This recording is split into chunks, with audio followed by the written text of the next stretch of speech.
Assalamualaikum warahmatullahi wabarakatuh. Perkenalkan, nama saya Ida Haryanti, NPM 1221249. Mata kuliah Komunikasi Bisnis pada Prodi Pendidikan Ekonomi pada Universitas IPS Semarang. Terima kasih. Baik, di sini saya akan membuat video terkait komunikasi bisnis, yaitu adalah tema komunikasi antar pribadi. Salah satunya komunikasi antar pribadi itu antara saya dengan kawan saya yang diajak untuk komunikasi antar pribadi.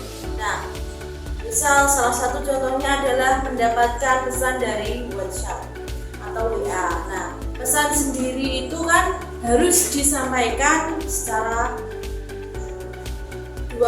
dua orang, atau istilahnya itu dua arah pesan. Nah, pesan antar pribadi sendiri itu kalau melalui WhatsApp atau WA, nah itu biasanya itu harus secara jelas apa terus maksudnya apa, kapan. Nah, itu biasanya mencakup 5W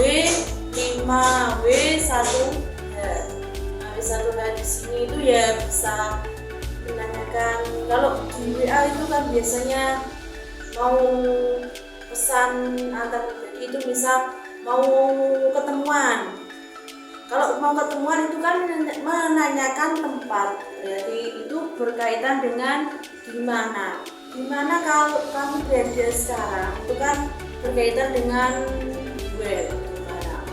Nah, selanjutnya kalau apabila salah satu pesan antar pribadi tidak jelas ataupun tidak sesuai dengan pesan yang kita sampaikan, maka yang akan terjadi adalah miskomunikasi. Miskomunikasi sendiri itu penyebab dari komunikasi antar pribadi. Salah satu contohnya misal, kalau saya ingin bekerja, berangkat di jadwal itu jam 7. Nah, jam 7 harus sampai ke sekolah.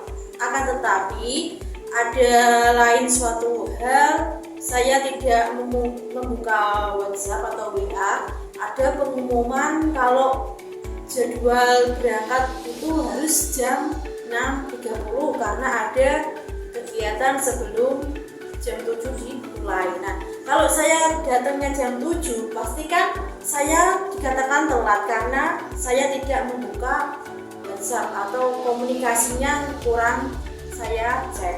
Itu salah satu miskomunikasi yang sering terjadi antar pribadi. Nah, itu sering saya alami ataupun orang lain sering dilakukan. Nah, salah satu contoh lagi, misal kalau saya ingin pergi ke sekolah ataupun selain sekolah lah, saya ingin pergi ke pasar, janjian di pasar jam 7.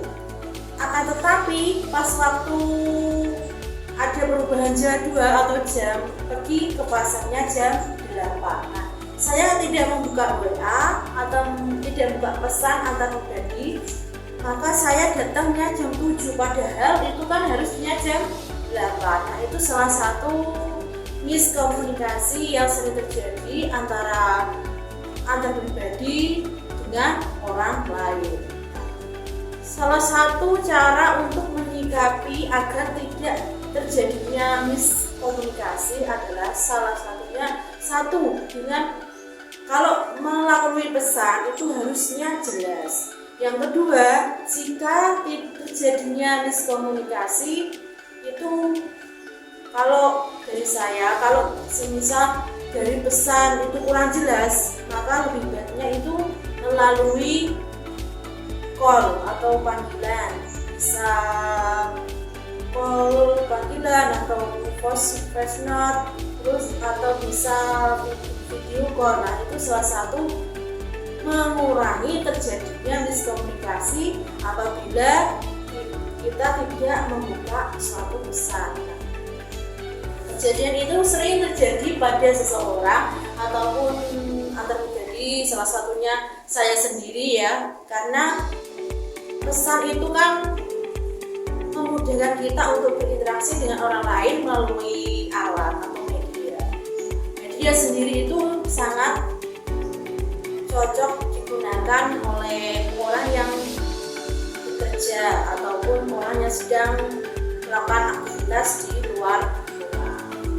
Salah satunya bisa melalui alat media komunikasi handphone, terus ada komunikasi lewat media sosial, contohnya Facebook, Instagram, terus ada lagi contohnya Line, Telegram, dan media sosial itu sangat banyak sekali untuk komunikasi. Nah, salah satunya komunikasi antar pribadi itu ada yang positif, ada yang negatif. Kadang ada yang menggunakan komunikasi antar pribadi itu disalahgunakan. Mengapa disalahgunakan? Karena sering terjadi lah. Salah satunya kita kan mempunyai akun media sosial. Contoh sebelumnya ada akun ya sering kita pakai Koren ya. Itu kan sering kalau kita menggunakan paylater, kita sering dipanggil terus. Nah itu salah satunya pesan antar pribadi yang sering mengganggu orang.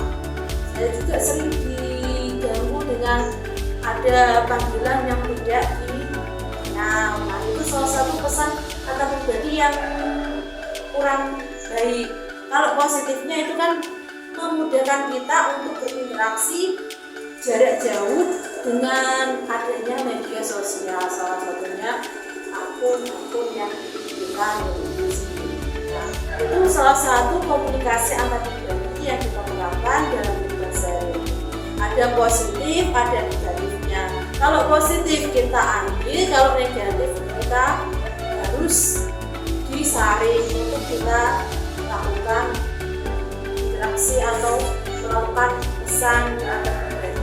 Cukup sekian dari saya. Itu video terkait komunikasi antar pribadi bisa diterapkan di sekolah, bisa diterapkan untuk bekerja, dan bisa diterapkan untuk hal-hal yang bermanfaat bagi kehidupan sehari-hari di lingkungan sekitar kita. Cukup sekian dari saya, semoga bermanfaat. Wassalamualaikum warahmatullahi wabarakatuh.